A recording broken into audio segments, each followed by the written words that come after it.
நன்மையா எஜுகேஷன் சார்பாக அனைவருக்கும் வணக்கம். இன்றைய நாளேடுகளான தி இந்து தமிழ் நாளிதழ் மற்றும் தினமணி நாளிதழ் ஆகியவற்றிலிருந்து எடுக்கப்பட்ட செய்தி குறிப்புகளை நம்ம டிஎன்பிசி எக்ஸாம் பாயிண்ட் ஆஃப் வியூவில் பார்க்க போகிறோம்.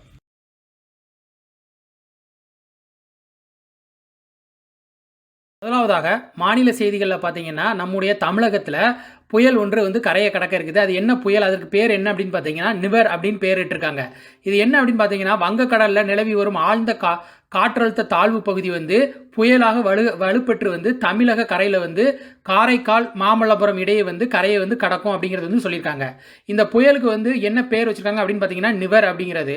இந்த புயலுக்கு யார் பேர் வச்சுருக்காங்க அப்படின்னு பார்த்தீங்கன்னா ஈரான் நாடு பரிந்துரைத்த பேரை தான் இதற்கு சூட்டியிருக்காங்க. அதிலே பார்த்தீங்கன்னா சர்வதேச பாரம்பரிய வாரம் நவம்பர் 19 முதல் 25ஆம் தேதி வரை கடைபிடிக்கப்படுகிறது. இது யாருடைய சார்பில் கடைபிடிக்கப்படுகிறது அப்படின்னு பார்த்தீங்கன்னா இந்திய தொல்லியல் துறை சார்பில் தான் சர்வதேச பாரம்பரிய வாரம் கடைபிடிக்கப்படுகிறது. தேசிய செய்திகளில் உத்தரப்பிரதேச மாநிலத்தில் அமைந்திருக்கக்கூடிய இந்தியாவிலே மிக கடுமையான தண்ணீர் பற்றாக்குறையை சந்தித்து வரக்கூடிய விந்தியாச்சல் பகுதியில் மிர்சாப்பூர் மற்றும் சோன்பத்ரா மாவட்டங்களில் ஊரக குடிநீர் விநியோக திட்டங்களுக்கு காணொலி காட்சி மூலமாக நம்முடைய பிரதமர் நரேந்திர மோடி அவர்கள் அடிக்கல் நாட்டியிருக்காங்க. இது என்ன ஜல்ஜீவன் திட்டம் அப்படின்னு பார்த்தீங்கன்னா இது எப்போ தொடங்கினாங்க அப்படின்னு பார்த்தீங்கன்னா ஜல்ஜீவன் திட்டமானது பார்த்தீங்கன்னா 2வது முறையாக நரேந்திர மோடி அவர்கள் பதவியேற்ற பிறகு நடந்த சுதந்திர தின உரையில் 15 ஆகஸ்ட் 2019ஆம் ஆண்டு ஆரம்பிக்கப்பட்டிருக்குது. இது பார்த்தீங்கன்னா வரும் 2024ஆம் ஆண்டிற்குள் அனைத்து கிராமங்களில் இருக்கக்கூடிய மக்களுக்கு குழாய் மூலம் சுத்தமான குடிநீரை கொண்டு சேர்ப்பதுதான் இந்த திட்டத்தின் நோக்கமாக சொல்லியிருக்காங்க. குடும்பத்தில் இருக்கும் ஒரு நபருக்கு நாளொன்றுக்கு 55 லிட்டர் வீதம் தண்ணீர் கிடைக்க ஏற்பாடு செய்யப்படும் இந்த திட்டத்தின் மூலமாக அப்படிங்கிறதை சொல்லியிருக்காங்க. இந்த திட்டம் பார்த்தீங்கன்னா மத்திய மாநில அரசுகளின் பங்களிப்பு மூலமாக செயல்படுத்த இருக்காங்க. இதில் ஒவ்வொரு இடத்துக்கும் ஒவ்வொரு தகுநிலையை கொடுத்துருக்காங்க. இப்போ பார்த்தீங்கன்னா ஹிமாச்சலம் மற்றும் வடகிழக்கு மாநிலங்களுக்கு 90% மத்திய அரசும் 10% மாநில அரசும் பங்களிப்பு தரும். மற்ற மாநிலங்களுக்கு பார்த்தீங்கன்னா 50% 50% அந்த அளவில் மாநிலங்களும் மத்திய அரசும் பங்கு பெறும். 100% பார்த்தீங்கன்னா முழுக்க மத்திய அரசினுடைய பங்களிப்பாக யூனியன் பிரதேசங்களில் இந்த திட்டத்தை செயல்படுத்த இருக்காங்க. உலகில் இருக்கக்கூடிய சிறந்த தலைநகரங்கள் தரவரிசை பட்டியலில் பார்த்தீங்கன்னா டெல்லி 62வது இடத்தை பிடிச்சிருக்குது. இதை யார் இந்த தரவரிசை பட்டியலை வெளியிடுறாங்க அப்படின்னு பார்த்தீங்கன்னா கனடாவில் வான்குவர் நகரத்தைச் சேர்ந்த ரெசோனஸ் கன்சல்டன்சி லிமிடெட் அப்படிங்கிற நிறுவனம் தான் இந்த உலகின் சிறந்த நகரங்கள் பட்டியலை வெளியிட்டு இருக்காங்க. இது 2020-21ஆம் ஆண்டுக்கான தரவரிசையில் பார்த்தீங்கன்னா இந்திய தலைநகர் டெல்லி 62வது இடத்துல இருக்குது. சென்ற ஆண்டு பார்த்தீங்கன்னா டெல்லி 81வது இடத்துல இருந்துச்சு. தற்போது பார்த்தீங்கன்னா 19 இடங்கள் முன்னேறி இருக்கிறது குறிப்பிடத்தக்கது. அந்த இடங்களில் எப்படிலாம் இதை தரவரிசைப்படுத்துறாங்க அப்படின்னு பார்த்தீங்கன்னா அந்த இடத்தோட தரம், நற்பெயர் மற்றும் மிகவும் திறமையானவர்கள் வாழக்கூடிய சூழ்நிலை, சுற்றுலாவை அடிப்படையாக கொண்டு இந்த தரவரிசை பட்டியலை வெளியிட்டு இருக்காங்க. முதல் 10 இடங்களில் எந்த நகரம்லாம் இருக்குது அப்படின்னு பார்த்தீங்கன்னா London, New York, Paris, Moscow, Tokyo, Dubai, Singapore, Barcelona, Los Angeles, Madrid ஆகிய நகரங்கள் இடம் பிடிச்சிருக்குது. அடுத்ததாக பார்த்தீங்கன்னா நவம்பர் 21, 22ஆம் தேதிகளில் நடைபெற்ற G20 மாநாடு, அது குறித்து தான் பார்க்க போகிறோம். இந்த நிகழாண்டில் சவுதி அரேபியா தலைமையில் இந்த G20 மாநாடு 2 நாட்கள் நடைபெற்றிருக்குது. இந்த மாநாட்டை யார் தொடங்கி வச்சிருக்காங்க அப்படின்னு பார்த்தீங்கன்னா சவுதி மன்னர் சல்மான் பின் அப்துல் அசீஸ் அல் சவுத் அப்படிங்கிறவங்க தொடங்கி வச்சிருக்காங்க. இந்த மாநாட்டில் நம்முடைய பிரதமர் மோடி அவர்கள் என்ன பேசியிருக்காங்க அப்படின்னு பார்த்தீங்கன்னா கரோனாவுக்கு பிந்தைய உலகில் திறன், தொழில்நுட்பம், வெளிப்படைத்தன்மை, நம்பகத்தன்மை அடிப்படையில் புதிதாக உலக குறியீட்டை நம்ம உருவாக்கணும். அதாவது வேர்ல்டு இண்டெக்ஸை நம்ம உருவாக்க வேண்டும் அப்படிங்கிறது சொல்லியிருக்காங்க. இதற்கு இந்த G20 நாடுகள் பார்த்தீங்கன்னா புதிய உலகுக்கு அடித்தள இடம் முடியும் அப்படிங்கிறதையும் சொல்லியிருக்காங்க. மேலும் என்ன சொல்லியிருக்காங்க அப்படின்னு பார்த்தீங்கன்னா 2ஆம் உலகப் போருக்கு பின்னர் உலகின் மிகப்பெரிய சவாலாக இந்த கரோனா தீ நுண்மி அந்த இடத்த பிடிச்சிருக்குது அப்படிங்கிறதையும் சொல்லியிருக்காங்க. இந்த G20 மாநாடு எப்போதுலேருந்து ஆரம்பிச்சிருக்காங்க அப்படின்னு பார்த்தீங்கன்னா ஆசிய பொருளாதாரத்தில் 97-99 அந்த காலகட்டத்தில் மிகப்பெரிய நெருக்கடி ஏற்பட்டுச்சு. அப்போ பார்த்தீங்கன்னா G7 நாடுகள் வளர்ந்த நாடுகள் மற்றும் வளரும் நாடுகளுக்கு அழைப்பு விடுத்தாங்க. அவங்க அதில் இணைந்து இதை ஒன்றிணைந்து செயல்பட்டு இந்த மாநாட்டுகளை நடத்தி அதன் மூலமாக பொருளாதாரத்திலிருந்து தேக்க நிலையிலிருந்து விடுபட வேண்டும் அப்படிங்கிறதுக்காக உருவாக்கப்பட்டது தான் இந்த G20. இந்த G20 அமைப்பு பார்த்தீங்கன்னா இந்த ஆண்டுக்கு ஒரு முறை கூடுறாங்க.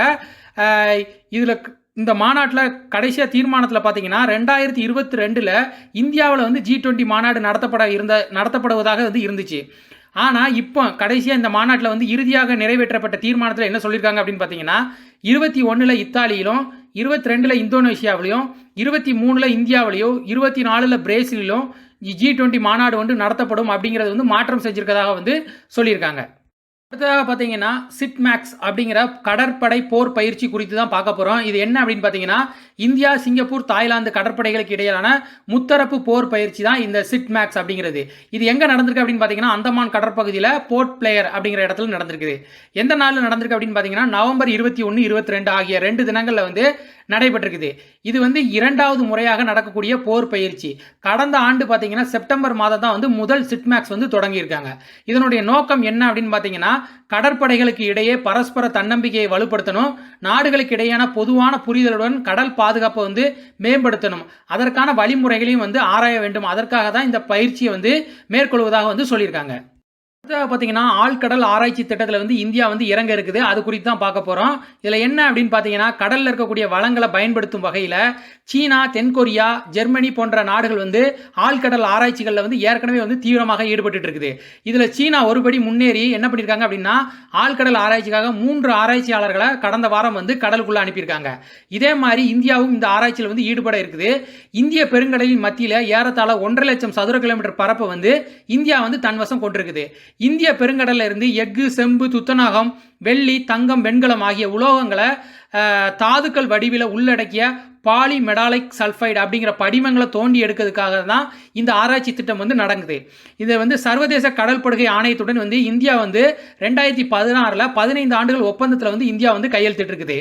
இது மேலும் பார்த்தீங்கன்னா மத்திய ஆழ்கடல் திட்டுக்கள் மற்றும் தென்மேற்கு ஆழ்கடல் திட்டங்களை உள்ளடக்கிய 10,000 சதுர கிலோமீட்டர் பரப்பளவில் 15 ஆண்டுகளுக்கு PMS படிமங்களை வந்து இந்தியா வந்து தோண்டி எடுக்க முடியும் அப்படிங்கிறத வந்து சொல்லியிருக்காங்க. அடுத்ததாக பார்த்தீங்கன்னா நம்முடைய இந்திய ரிசர்வ் வங்கி வந்து ஒரு உலக சாதனை வந்து பண்ணியிருக்காங்க. அது என்ன அப்படின்னு பார்த்தீங்கன்னா தன்னுடைய சுற்றுரையில் வந்து பின்தொடர்புகள் எண்ணிக்கை பார்த்தீங்கன்னா 10 லட்சத்தை தாண்டி அந்த சாதனை வந்து புரிஞ்சிருக்காங்க. உலகின் மிகவும் பிரபலமான வங்கிகள் மற்றும் நிதிநிலைகளால் கூட இந்த சாதனையை வந்து எட்ட முடியலை. யாரெல்லாம் பின்னுக்கு தள்ளியிருக்காங்க அப்படின்னு பார்த்தீங்கன்னா உலகின் மிகவும் பிரபலமான மற்றும் நிதிநிலையில் வந்து வலுவாக இருக்கக்கூடிய அமெரிக்காவின் ஃபெடரல் ரிசர்வ் வங்கி மற்றும் ஐரோப்பாவின் மத்திய வங்கி ஆகியவற்றை வந்து RBI வந்து சுற்றுரையில் வந்து பின்னுக்கு தள்ளியிருக்கிறது வந்து குறிப்பிடத்தக்கது. இந்த RBI வந்து எப்போ இருந்து செயல்பட்டு இருக்காங்க அப்படின்னு பார்த்தீங்கன்னா கடந்த 85 ஆண்டுகளாக வந்து செயல்பட்டு இருக்குது. சுற்றுரையில் எப்போ அதனுடைய கணக்கு பக்கத்தை தொடங்கியிருக்காங்க அப்படின்னு பார்த்தீங்கன்னா 2012ஆம் ஆண்டு ஜனவரியில் தான் வந்து சுற்றுரையில் வந்து இணைஞ்சிருக்காங்க. இதற்கு அப்புறம் எந்தெந்த நாடுகள்லாம் இருக்குது அப்படின்னு பார்த்தீங்கன்னா மெக்சிகோவில் பார்த்தீங்கன்னா 7.74 லட்சம் அந்த அளவுக்கு வந்து மெக்சிகோ மத்திய வங்கியை வந்து பின்தொடர ஒரு எண்ணிக்கை இருக்குது. பேங்க் ஆஃப் இந்தோனேஷியா பார்த்தீங்கன்னா 7.5 லட்சம் பேர் வந்து பின்தொடர்றாங்க. அமெரிக்காவின் US ஃபெடரல் ரிசர்வ் வங்கியை பார்த்தீங்கன்னா 6.77 லட்சம் பேர் பின்தொடர்றாங்க. உலகின் 2வது மிகப்பெரிய மத்திய வங்கியான ஐரோப்பிய மத்திய வங்கியை பார்த்தீங்கன்னா 5.91 லட்சம் பேர் வந்து பின்தொடர்றாங்க. சென்ட்ரல் பேங்க் ஆஃப் பிரேசில் அப்படிங்கிறது பார்த்தீங்கன்னா 3.82 லட்சம் பேர் வந்து பின்தொடர்ந்துட்டு இருக்காங்க. பேங்க் ஆஃப் இங்கிலாந்து பார்த்தீங்கன்னா 3.17 லட்சம் வந்து பேர் பின்தொடர்ந்துட்டு இருக்காங்க. பேங்க் ஆஃப் கனடா பார்த்தீங்கன்னா 1.80 லட்சம் பேர் வந்து பின்தொடர்ந்துட்டு இருக்காங்க. ஸ்டேட் பேங்க் ஆஃப் பாகிஸ்தானை பார்த்தீங்கன்னா 1.16 லட்சம் பேர் வந்து பின்தொடர்றாங்க. ரிசர்வ் பேங்க் ஆஃப் ஆஸ்திரேலியா பார்த்தீங்கன்னா 49,200 பேர் வந்து பின்தொடர்ந்துட்டு இருக்காங்க.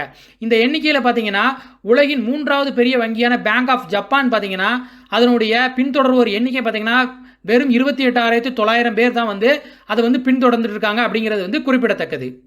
உலக செய்திகளை பார்த்தீங்கன்னா இந்தியா, மத்திய அமெரிக்க நாடான சிலி இடையே வந்து வர்த்தக உடன்பாடு வந்து ஏற்பட்டிருக்கு. அது குறித்து தான் பார்க்க போகிறோம். என்ன அப்படின்னு பார்த்தீங்கன்னா 2 நாடுகளுக்கும் இடையே வந்து இந்த முன்னுரிமை வர்த்தக உடன்படிக்கை வந்து எப்போ கையெழுத்தாச்சு அப்படின்னு பார்த்தீங்கன்னா 2006 மார்ச் 8 தான் வந்து கையெழுத்தாயிருக்கு. ஆனால் எப்போ நடைமுறைக்கு வந்திருக்கு அப்படின்னு பார்த்தீங்கன்னா 2007 ஆகஸ்ட் மாதத்தில் தான் நடைமுறைக்கு வந்திருக்குது. இந்த நிலையில் பார்த்தீங்கன்னா கடந்த 2016ல் இந்தியா மற்றும் சிலி நாடுகளுக்கு இடையே அதிகமான பொருட்களை ஏற்றுமதி செய்வது குறித்தும் அதற்கான வாய்ப்புகள் குறித்தும் வந்து விரிவாக வந்து ஆராயப்பட்டிருக்குது. அதன் பயனாக பார்த்தீங்கன்னா தற்போது பார்த்தீங்கன்னா அந்த ஒப்பந்தத்தில் 2000 பொருட்களை வந்து மேலும் அதிகமாக ஏற்றுமதி இறக்குமதி செய்வதற்கான ஒப்பந்தத்தில் வந்து இடம்பெற்றிருப்பதாக வந்து சொல்லியிருக்காங்க. சரக்கு போக்குவரத்தில் இறக்குமதி வரிகளை நீக்குவது அல்லது குறைப்பது தொடர்பான முக்கிய அம்சங்களும் இந்த ஒப்பந்தத்தில் இடம்பெற்றுள்ளதாக வந்து அதிகாரிகள் வந்து தெரிவிச்சிருக்காங்க. இந்தியாவின் மிகப்பெரிய வர்த்தக பங்குதாரராக வந்து சிலி இருக்குது. இரு நாடுகளுக்கும் இடையான பரஸ்பர வர்த்தகம் பார்த்தீங்கன்னா 18-19 அந்த நிதியாண்டில் $222 கோடி வந்து இருந்திருக்குது. இப்போ பார்த்தீங்கன்னா லித்தியம், காப்பர் உள்ளிட்ட 400க்கும் மேற்பட்ட பொருட்களை ஏற்றுமதி செய்வதற்காக உடன்பாடு வந்து விரைவில் கையொப்பமிடப்படும் அப்படிங்கிறத வந்து இந்த அதிகாரிகள் வந்து தெரிவிச்சிருக்காங்க. புக்கர் பரிசு குறித்து தான் பார்க்க போகிறோம். இது இந்த ஆண்டு யாருக்கு கொடுத்துருக்காங்க அப்படின்னு பார்த்தீங்கன்னா, ஸ்காட்லாந்து அமெரிக்க எழுத்தாளரான டக்ளஸ் ஸ்டூவர்ட் அப்படிங்கிறவங்களுக்கு தான் வந்து கொடுத்துருக்காங்க. இவர் எழுதிய முதல் நாவலான ஷகி பெயின் அப்படிங்கிற நூலுக்கு தான் இந்த ஆண்டுக்கான புக்கர் பரிசுக்கு வந்து தேர்ந்தெடுத்திருக்காங்க. இதில் வந்து கடைசி இறுதி சுற்றில் வந்து நம்முடைய இந்திய பெண் எழுத்தாளர் அவனி தோஷி அப்படிங்கிறவங்க வந்து அவங்களோட படைப்பும் வந்து இருந்தது வந்து குறிப்பிடத்தக்கது. இந்த ஷகி பெயின் நாவல் எந்த கதையை ஒற்றி இருக்குது அப்படின்னு பார்த்தீங்கன்னா, கிளாஸ்கோ நகரில் குடிப்பழக்கத்துக்கு அடிமையான ஒரு தாயின் மகனான ஷகி பெயினை மையமாக கொண்டு தான் இந்த நாவலை வந்து எழுதியிருக்காங்க. இந்த நாவலுக்கு வந்து புக்கர் பரிசு கிடைச்சிருக்கிறது வந்து ஸ்டூவர்ட் என்ன சொல்லியிருக்காங்க அப்படின்னா, கற்பனை நாவலாக இருந்தாலும் அதில் வந்து என்னுடைய மன காயங்களுக்கு வந்து மருந்தளிக்கும் வகையில் வந்து இது இருந்தது அப்படின்னு சொல்லியிருக்காங்க. நன்மையா எஜுகேஷன் சார்பாக அனைவருக்கும் நன்றி. உங்கள் அன்போடும் ஆதரவோடும் 100 சப்ஸ்கிரைபர்கள் என்ற நிலையை வந்து எட்டியிருக்கோம். தொடர்ந்து உங்கள் அன்பையும் ஆதரவையும் வந்து எங்களுக்கு தர வேண்டும் அப்படிங்கிறது வந்து தாழ்மையோடு கேட்டுக்கொள்கிறோம்.